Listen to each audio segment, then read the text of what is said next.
Egypt on the brinks. 74 people dead as thousands of Egyptians defy the government and take to the streets, demanding that their president step down.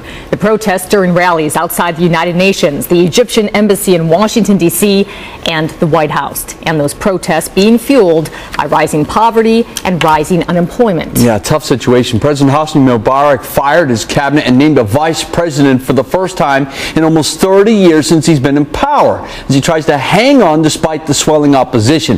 The situation in Egypt changing every hour. Fox's Greg Palkett has the latest for us now. Thousands of angry protesters defy a curfew in Cairo in a fifth day of angry marches against President Hosni Mubarak's government. They call for his resignation.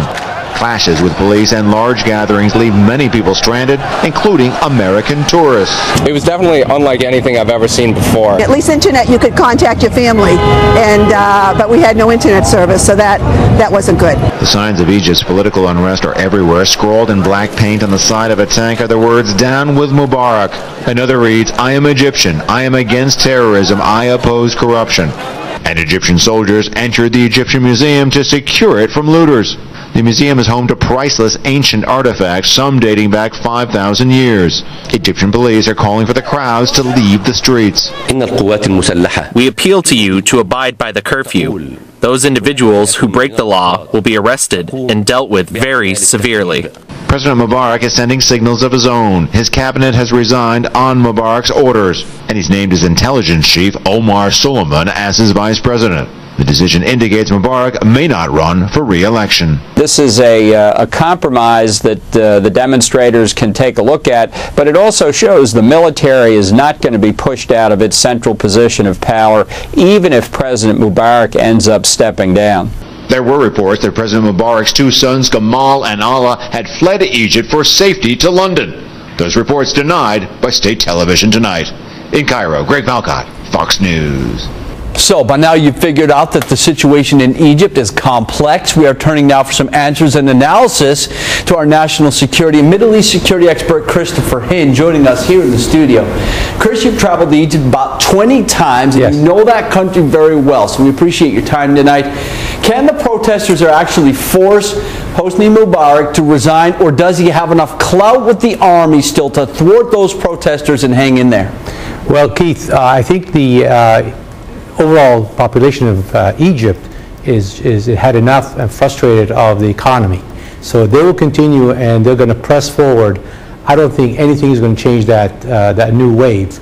And the way this thing is going to go down, let the U.S. stand firm on their position.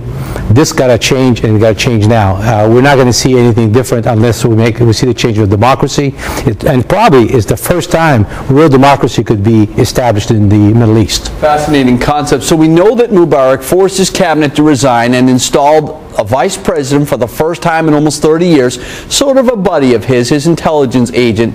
If he survives this wave of protests, can he still be an effective leader in Egypt, or is it just a matter of time before this guy is gone?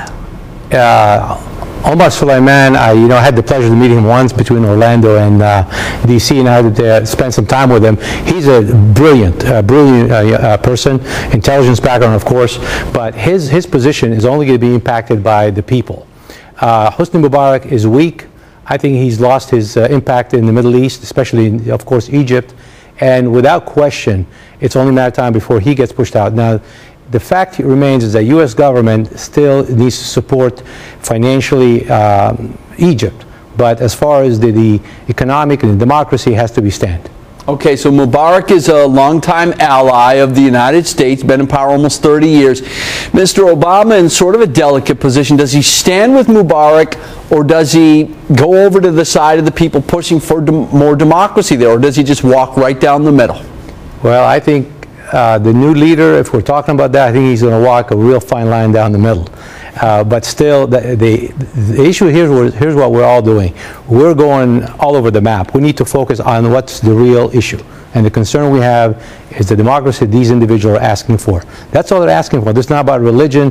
This is not about political pressure. This is about economic change and democracy. All right, Chris, one last question before we wrap this up. We know there's a long list of militants who've been kind of hanging out in the Middle East, keeping their eye on Mubarak and his administration.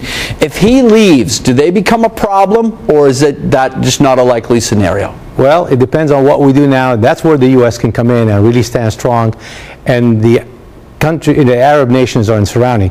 The Muslim Brotherhoods are a very vicious group that will cause problems. So we need to keep our eye open, of course, and stand by to make the changes if we need to, and to help Egypt first and the whole region. Okay, Christopher Hinn, thanks. We'll see you again tonight at 10. Appreciate your insights. Thank you.